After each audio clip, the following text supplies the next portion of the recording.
People love the idea of mountain cabins.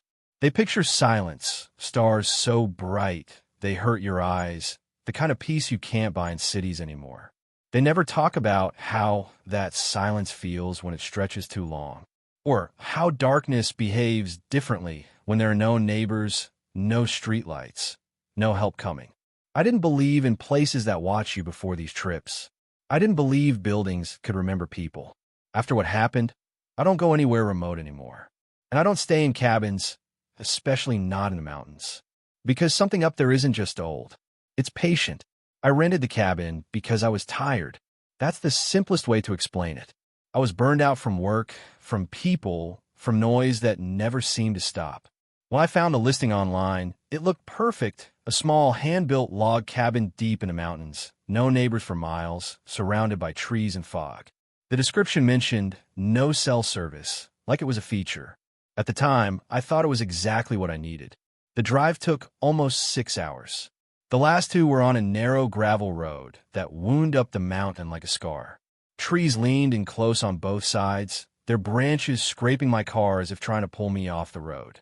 I remember checking my mirrors and realizing I hadn't passed another vehicle in over an hour. That should have bothered me more than it did.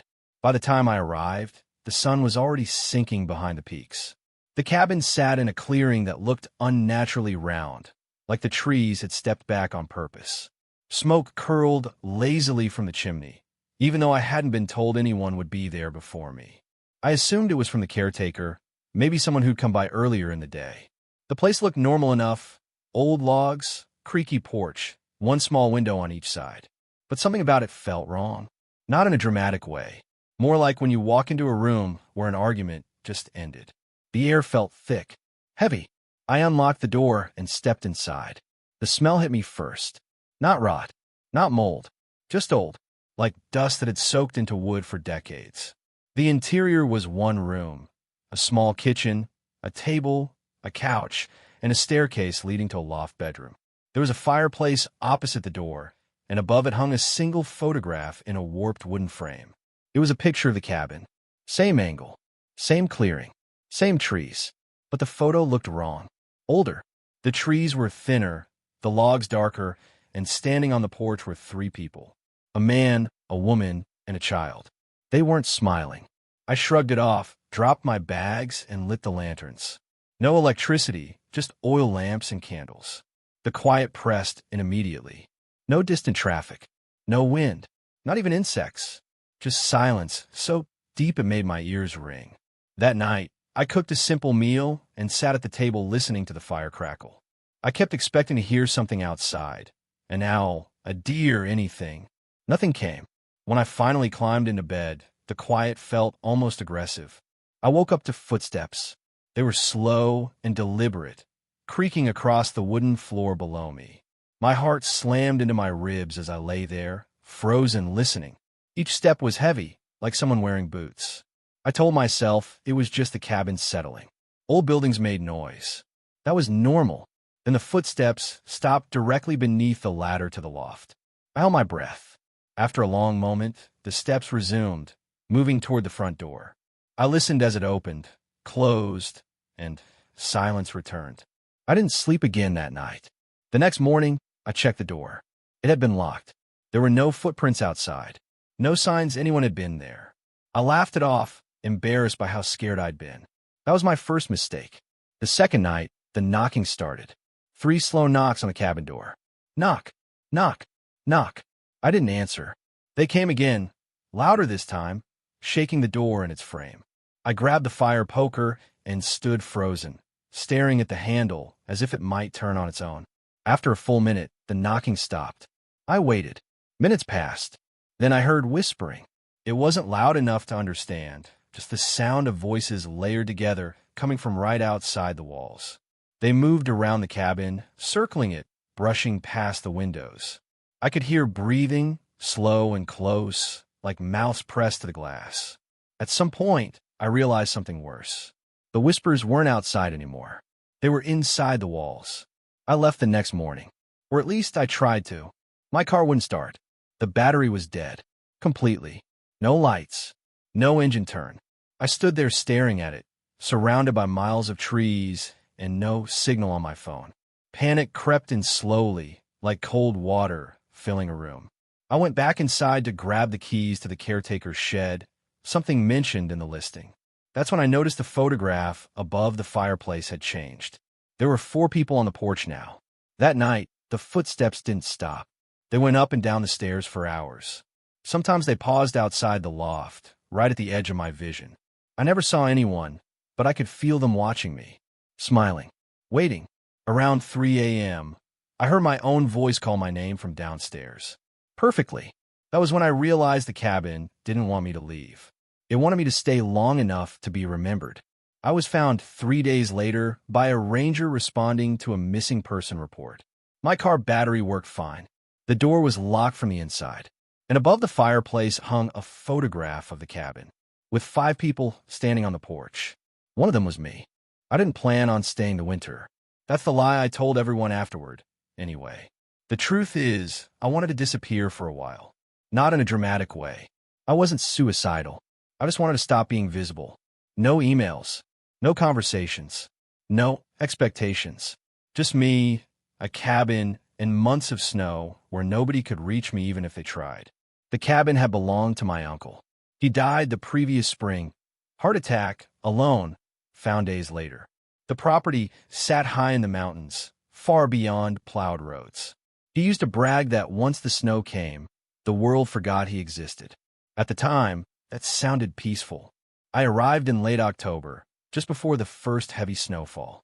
The cabin was older than it looked in photos. The logs were blackened with age, warped like bones that had healed wrong.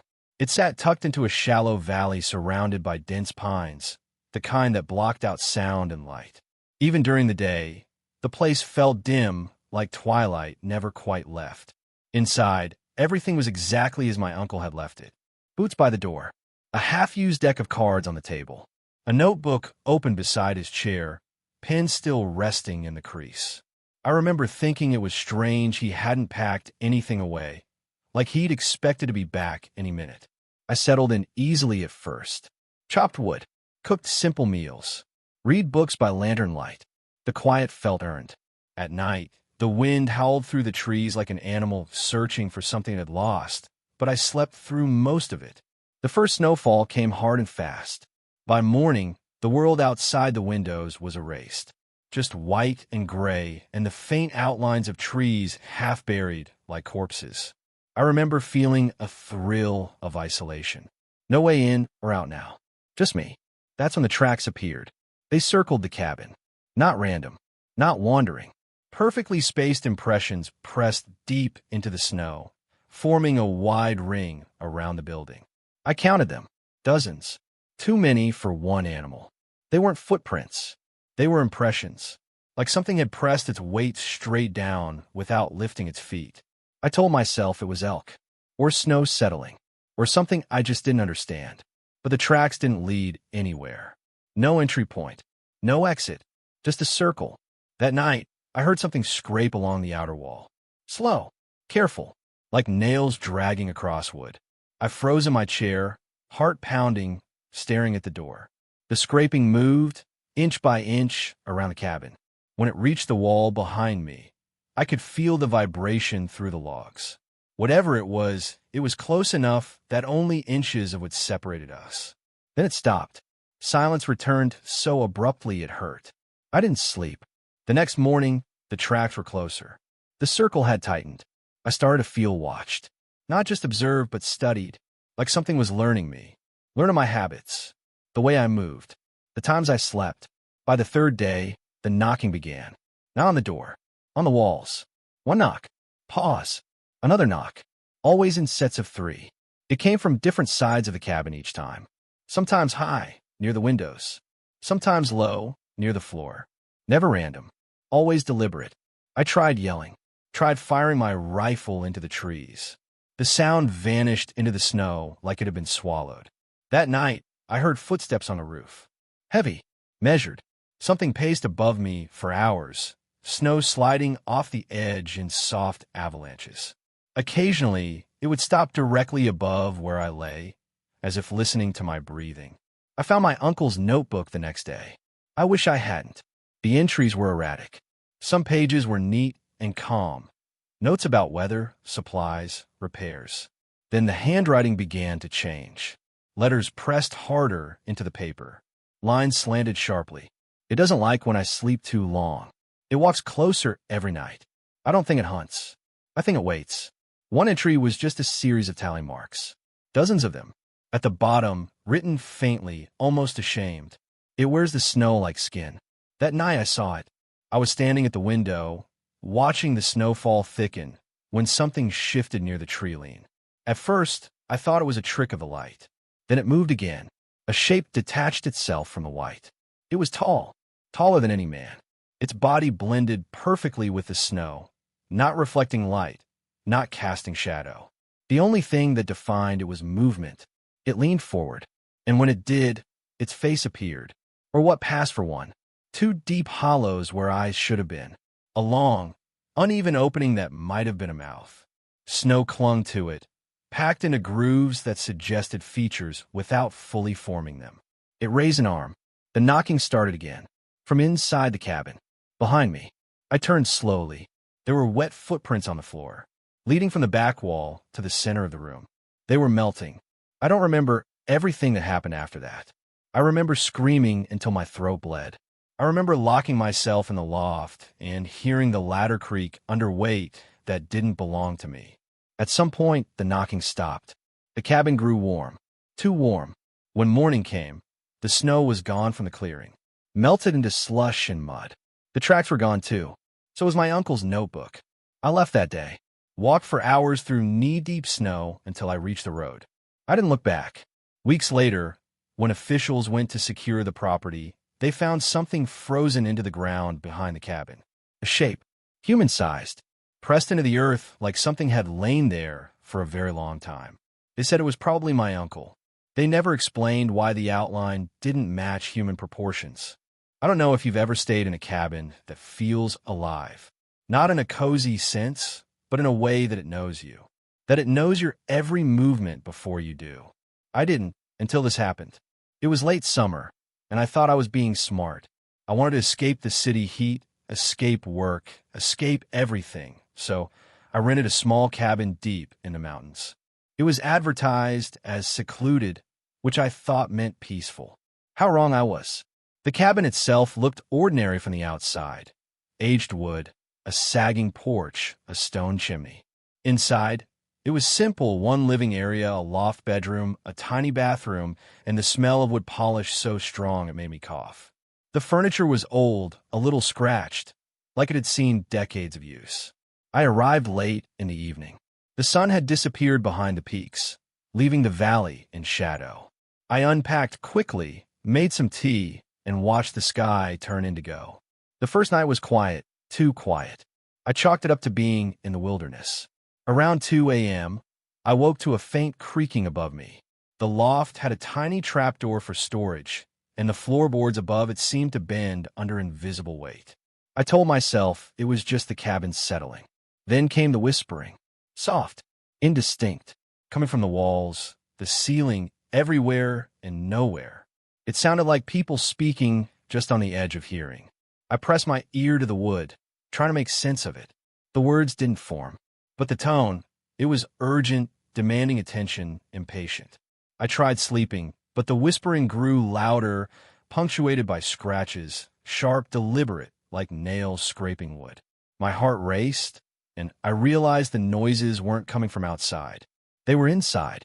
By morning, I told myself I'd imagined it. Cabin fever. Stress. Too much solitude.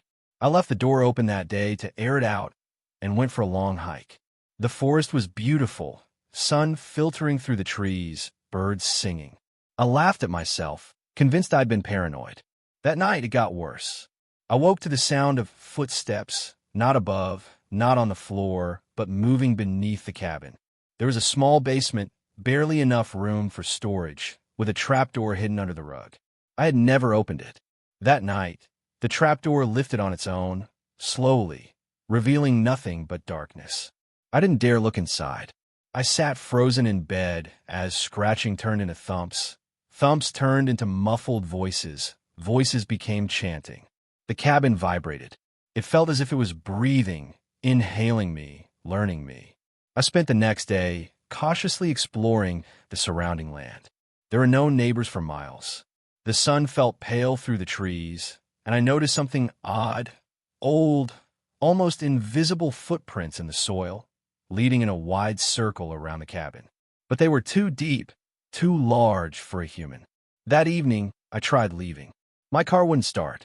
Not unusual, remote areas, old batteries, but something about the silence felt purposeful. The forest seemed to lean in, thickening the shadows around the cabin. Then I saw them.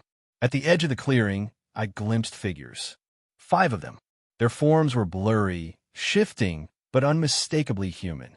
They didn't move like people. They swayed, as if floating above the ground. Their faces were pale and blank, eyes fixed on me. I blinked. When I looked again, they were gone. I tried convincing myself it was a trick of light, the fog, anything, but the unease lingered. That night, I didn't sleep at all. Around 3 a.m., the whispers became words. Clear now. Stay, join, never leave. The trapdoor began to open again. This time, I heard a voice from below. Not chanting, not whispering, but my own voice. Calling from beneath me. I backed into the corner, clutching a fire poker. Then I saw them, or what I could only describe as shadow versions of the guests I had glimpsed earlier. They rose from the floorboards, stretching, melting into the shape of people I half recognized. My own features appeared in one of the faces. I screamed. When I woke, it was daylight. Everything was quiet. The trapdoor was shut. The footprints outside had vanished. The forest returned to normal, sunlight streaming as if nothing had happened. I tried to leave again. This time, the car started. I drove down the mountain, swearing I would never return. A week later, I got a package at my apartment. Inside was a photograph of the cabin, taken from a clearing. 5 figures on the porch, one of them unmistakably me, and behind us, the shadows of several more. I've never been back, and sometimes, late at night, I swear I hear whispers through the walls of my own apartment. Stay, join, never leave. I don't know if the cabin ever lets go, and I don't know if I ever truly left.